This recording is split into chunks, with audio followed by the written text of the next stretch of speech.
Super Saravana ஸ்டோர்ஸ்ல December 16 இருந்து ஜனவரி 15 வரைக்கும் ஒவ்வொரு பிரான்ச்லயும் ஒரு கஸ்டமருக்கு ₹1,00,000 மதிப்புள்ள தங்க நகை பண்டிகை பரிசு.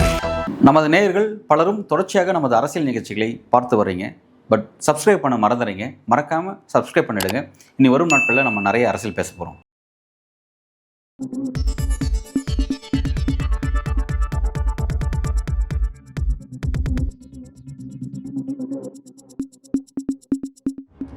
வணக்கம். விஜய் மற்றும் விஜய் செய்யக்கூடிய இந்த அரசியல் இது தமிழ்நாட்டுக்கு ஆபத்தானது மட்டும் கிடையாது, பேராபத்தானது அப்படின்ற மாதிரி நான் பார்க்குறேன். இதுக்கு காரணம் என்னன்னா, வந்து திமுக மீதான ஒரு சாஃப்ட் கார்னரோ அல்லது வேறு ஏதாவது விஷயங்களோ அதனால் அப்படி ஒரு கருத்தை சொல்கிறேன் அப்படின்னு கேட்டால் இல்லை. ஏன் அப்படின்னு சொல்லி என்னோட சில அப்சர்வேஷன்ஸ் நான் முன்வைக்கிறேன். அதை பற்றி உங்களோட கருத்துக்களை நீங்கள் மறக்காமல் இந்த கமெண்ட் செக்ஷனில் சொல்லுங்கள். ஈரோட்டில் விஜய் திட்டமிட்ட இந்த அரசியல் பிரச்சாரம் நடந்து முடிஞ்சது. அதில் பல விஷயங்கள் அவர் பேசினார். அவர் பேசினதில் வந்து வழக்கமாக திமுக தங்களுடைய தேர்தல் வாக்குறுதி நிறைவேற்றலை, மற்றும் அது பண்ணுறாங்க இது பண்ணுறாங்க ஊழல் அப்படி இப்படின்னு சொல்கிறாங்க. இதெல்லாம் கூட செகண்டரி, அதை பற்றி நம்ம பேச வேணாம். ஏன்னா அதெல்லாம் ரெகுலராக ஒரு பழக்க மாதிரி செய்வார், அதெல்லாம் விட்டுருவோம். நேற்றைய தினம் பார்த்தீங்கன்னா அந்த ஒரு விஷயத்தை ரொம்ப அழுத்தமாக வச்சார். அது என்ன அப்படின்னா, திமுக ஒரு தீய சக்தி அப்படின்னு சொன்னார். திமுகங்கிறது தீய சக்திங்கிறது நார்மலாக சொல்லாமல் அதுக்கு ரொம்ப அழுத்தம் கொடுத்தாரு. அந்த வீடியோ பாருங்க. எம்ஜிஆர் அவர்களும் மேடம் ஜெயலலிதா மேடம் அவங்களும் ஒரே வார்த்தையில சொல்லி இந்த திமுகவை காலி பண்ணாங்கல்ல. நான் கூட யோசிப்பேன், ஏன் இவ்வளவு ஹார்ஷா பேசுறாங்க, ஏன் இவ்வளவு ஹார்ஷா அவங்கள திட்டுறாங்கன்னு யோசிச்சது உண்டு. இப்பதானே புரியுது. அவங்க ரெண்டு பேரும் சொன்னதை இப்ப நானும் ரிப்பீட் பண்றேன். திமுக ஒரு தீய சக்தி, திமுக ஒரு தீய சக்தி, திமுக ஒரு தீய சக்தி, திமுக ஒரு தீய சக்தி, தீய சக்தி, தீய சக்தி, தீய சக்தி.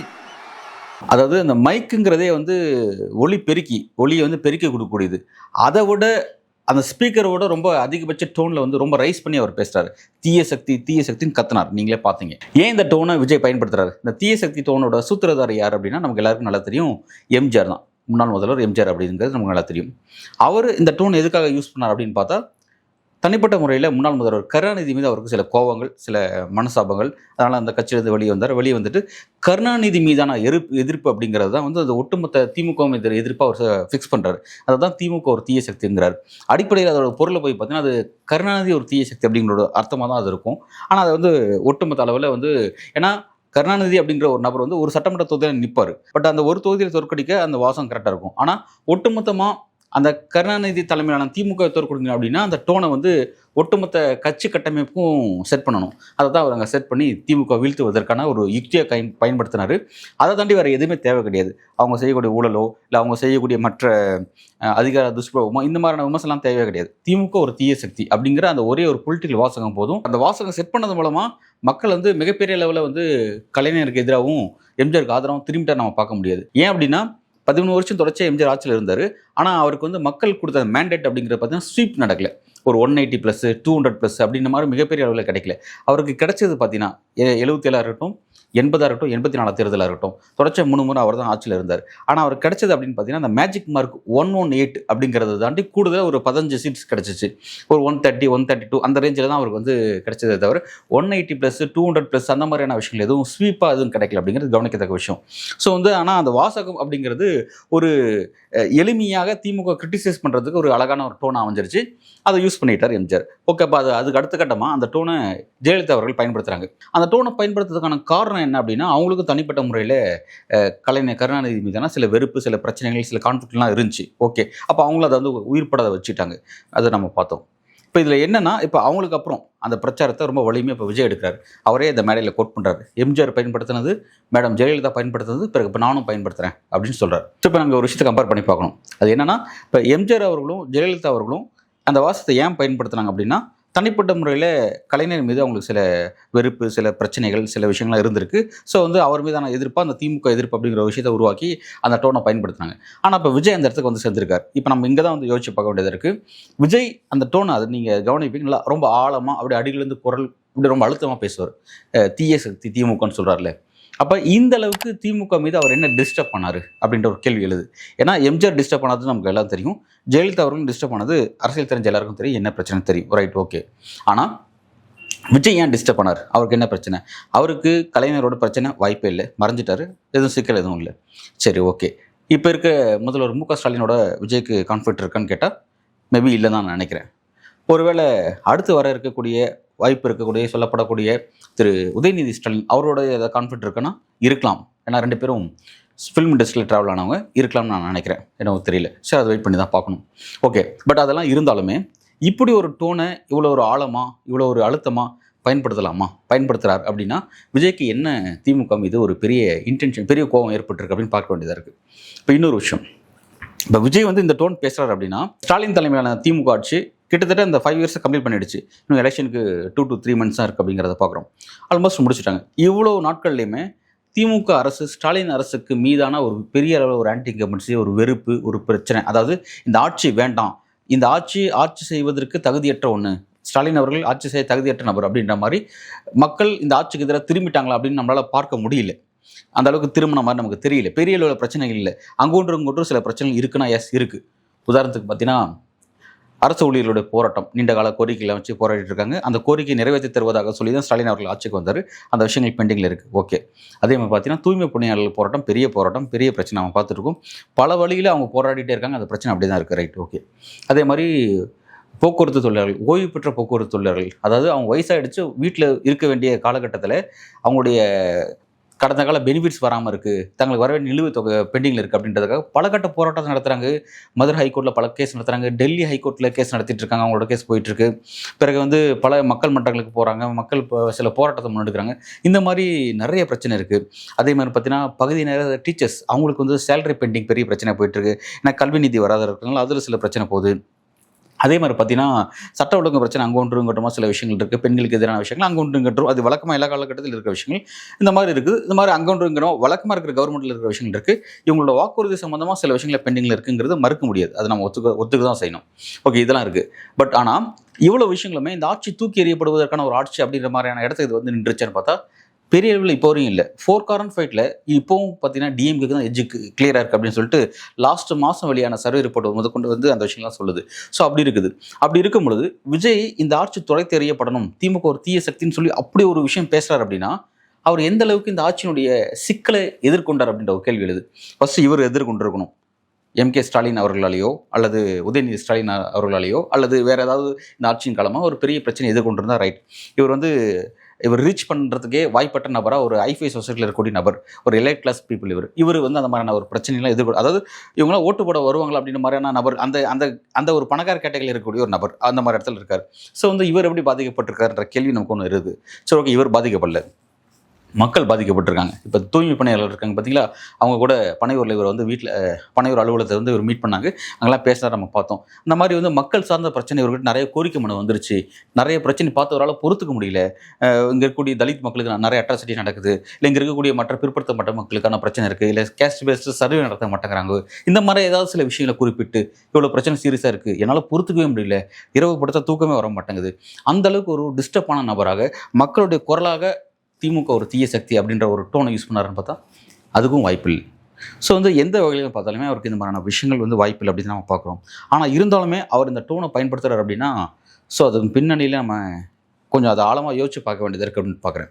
மற்ற விஷயங்கள்லாம் செகண்டரி, மற்ற அவருடைய தேர்தல் வாக்குறுதி, அவர் பேசின மற்ற விஷயங்கள்லாம் செகண்டரி. இந்த ஒரு அழுத்தத்தை மட்டும் மைக்கை தாண்டி ஸ்பீக்கரை தாண்டி கத்துறாரு அவர். இந்த அளவுக்கு கத்தி பார்க்குறது நமக்கு ரொம்ப ஆச்சரியமாக இருக்குது. படத்தில் தான் நம்ம டைலாக்கு, இந்த கோவமாக எமோஷனாக பேசுகிற டைலாக்கு அங்கே பேசுகிறாரு அப்படின்னும் போது ஸோ இந்த விஷயத்தை சாதாரணமாக நம்ம பார்க்க முடியாது அப்படின்ற மாதிரி புரிஞ்சுக்க வேண்டியதாக இருக்குது. இப்போ அந்த இடத்துல இன்னொரு விஷயத்தை பேசுகிறார். என்ன சொல்கிறேன்னா, என்னுடைய கொள்கை எதிரி யார், என்னுடைய அரசியல் எதிரி யார் அப்படின்னு அங்கே வந்திருக்க தொண்டர்கள், நிர்வாகிகளை பார்த்து, கட்சி ரசிகர்களை பார்த்து கேட்குறாரு. அவங்களும் சொல்கிறாங்க இவங்க யார் அவங்க யாருன்னு சொல்கிறாங்க. அப்போ அங்கே வந்திருக்கிட்ட ஒரு செய்தியை கடத்துறாரு, இவங்க தான் என்னோட எதிரிங்கிறத பதிவு செய்கிறார்.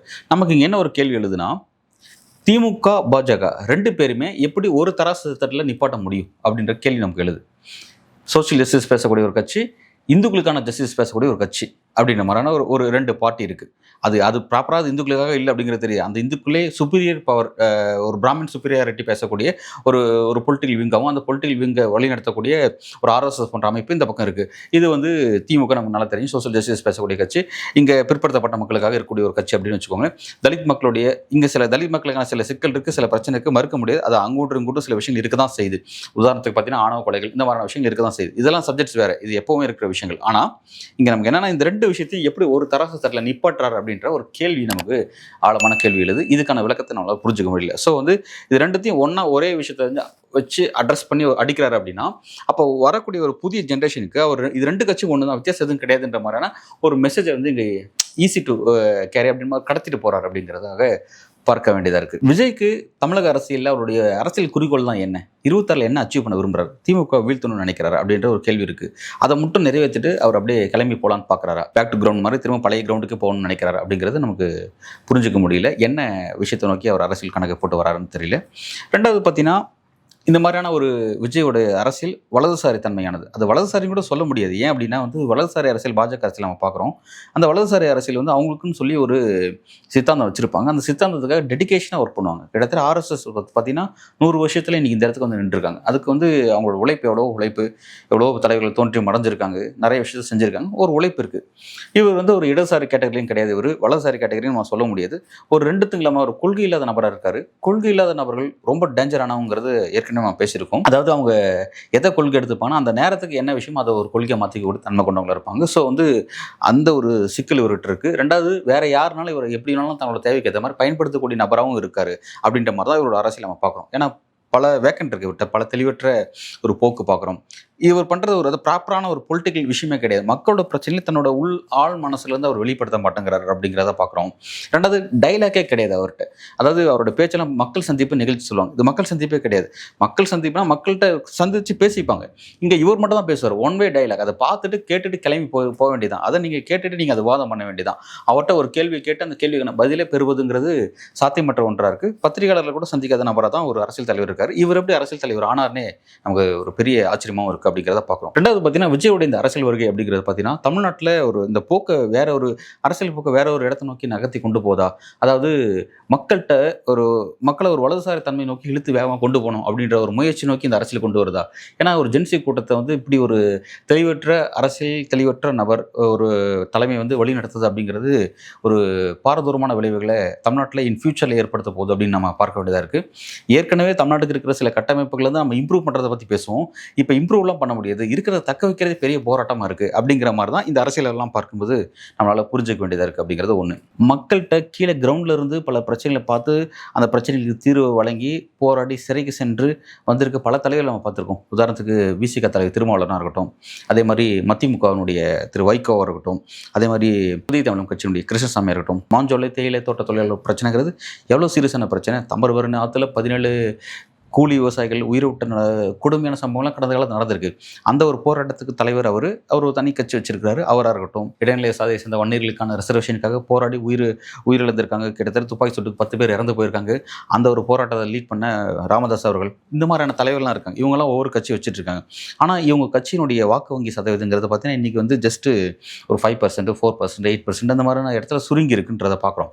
ஆனால் விஜய் போன்ற நபர்கள் திரைத்துறையில் நடிச்சுட்டு அவங்க அரசியலுக்கு ஒன்று சென்றாகிறது அப்படின்னு பார்த்தீங்கன்னா இவ்வளோ பேர்த்தையும் ஒட்டுமொத்தமாக தூக்கி சாப்பிட்ற அளவுக்கு ஒரு வாக்கு வங்கி அவங்களுக்கு இருக்குது அப்படின்ற மாதிரி தான் இந்த விவாதம் ஆரம்பிக்குது. இந்த அரசியல் டிபேட்டை வந்து அங்கேருந்து ஆரம்பிக்குது.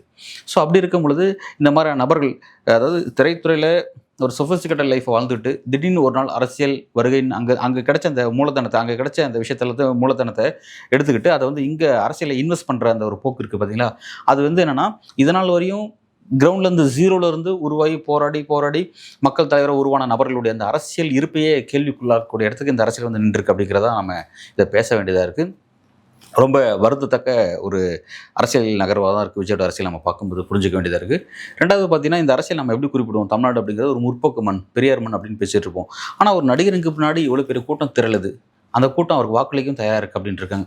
இன்றைக்கி குறைஞ்சபட்சமாக அன்டெஸ்டட் வாக்கு வங்கி அவருக்கு 10% வாக்கு வங்கி இருக்குங்கிறாங்க, 8%ங்கிறாங்க. எவ்வளோ ஒன்று 8ஓ 10ஓ அதெல்லாம் வந்து என்னென்னா ஸ்டெப் பை ஸ்டெப்பாக வந்து அது வேறு விஷயம். எடுத்ததுமே அவருக்கு அந்த மாதிரியான ஒரு வாக்கு வங்கி இருக்குது அப்படின்னு சொல்லி அதை பார்க்கும்பொழுது நம்ம எப்படி தெரிஞ்சுக்க வேண்டியது இருக்குன்னா இது எப்படி ஒரு முற்போக்கு மண்ணாக இருக்கும் அப்படின்ற ஒரு கேள்வி நம்ம இங்கே எழ வேண்டியதாக இருக்குது. முற்போக்கு மண் அப்படின்னா வந்து இங்கே வந்து மதவாத சக்தியில் இடம் கொடுக்க மாட்டோம், இந்து முஸ்லீம் பிரச்சனை ஏற்படுத்த விட மாட்டோம் அப்படின்ற ஒரு விஷயத்துக்காக மட்டும் வந்து முற்போக்கு மண் அப்படின்னு சொல்லி நம்ம டேக் பண்ண முடியாது. அதை தாண்டி நிறைய சிக்கல்கள் இந்த நிலத்தில் இருக்குது. குறிப்பாக அந்த மாதிரியான ஒரு திரைப்பிரபலங்களுக்குலாம் அரசியலில் இவ்வளோ பெரிய ஸ்பேஸ் கிடைக்கிறதுங்கிறது பார்த்தா கூட அது ஒரு முற்போக்கான அந்த டேக்ல சொல்கிறதே கூட சரியான பொருள் இல்லை அப்படின்றத நம்ம பார்க்க வேண்டியதாக இருக்குது. ஸோ வந்து இப்போ விஜய் பற்றி நம்ம வந்து இந்த மாதிரியான சில பல்வேறு பார்வைகளை நம்ம வந்து எடுத்து முன் வச்சிருக்கோம். இந்த பார்வைகள் பற்றி இது அவ்வளோ பார்வைகளும் வந்து நம்ம எந்த ஒரு சார்பு தன்மை கிடையாது. உண்மையை விஜய் போன்ற நபர்கள் வராங்க அப்படிங்கிறது அது வந்து ஒரு நல்ல வழியில், இந்த மாதிரியான திரைத்துறையில் வழியில் இல்லாமல் கிரவுண்ட்லேருந்து உருவாகி வர தலைவராக இருந்தால் அவர் இந்த அளவுக்கு விமர்சனத்தை எதிர்கொள்ள மாட்டார். அவரை யாரும் இந்த அளவுக்கு முற்போக்காளர்கள் எதிர்க்க மாட்டாங்க நம்ம அப்படின்னு பார்க்குறோம். ரெண்டாவது பார்த்தீங்கன்னா இந்த மாதிரியான அரசியல் வருகைங்கிறது ஆளும் திமுக அரசு கொஞ்சம் பேலன்ஸ் பண்ணும். ஏன்னா இந்த திமுக அரசு இருக்குது பார்த்தீங்களா, இது வந்து 2021 வந்த அரசு அப்படிங்கிறது தமிழக பொலிட்டிக்கல் ஹிஸ்ட்ரியிலே இந்த மாதிரியான ஒரு நல்ல ஆப்பர்ச்சுனிட்டி வேறு யாருக்கும் கிடைக்கல. எப்படின்னா ஆளுங்கட்சி இருக்கும்போது அதுக்கு வலிமையான ஒரு எதிர்க்கட்சிங்கிறது கடந்த காலத்தில் எப்பவுமே இருந்திருக்கு. ஆனால் அப்படி ஒரு சான்ஸ் வந்து இழந்தது யாருன்னா மு.க. ஸ்டாலின் அவர்கள் வந்து அப்படி சான்ஸ் இழந்துட்டார். அவருக்கு வலிமையான எதிர்க்கட்சிங்கிறது இங்கே கிடையாது அப்படின்ற மாதிரி தான் ஆயிடுச்சு. ஏன்னா எடப்பாடி பழனிசாமியோட பலவீனமான தலைமை, அதே மாதிரி வந்து பார்த்தீங்கன்னா அந்த இடத்துல வந்து பாஜகவோட அண்ணாமலையெல்லாம் சில நேரத்தில் இட்டு நிரப்பின மாதிரிலாம் சில தோற்றம்லாம் இருந்துச்சு, அப்படிலாம் போயிட்டு இருந்துச்சு. ஸோ வந்து அது ஒரு பெரிய ட்ராபேக் தான் சொல்லி ஆகணும். ஸோ அந்த மாதிரி இடத்த விஜய் இட்டு நிரப்புறாரோ, இந்த பாலிடிக்ஸ் கொஞ்சம் ஆக்டிவாக இருக்குமோ. ஏன்னா அன்றைய காலகட்டத்தில் 2021 தேர்தல் முடிஞ்சதும் அதிமுக பலவீனமாக இருக்குங்கிறது எல்லாருக்கும் தெரியும்.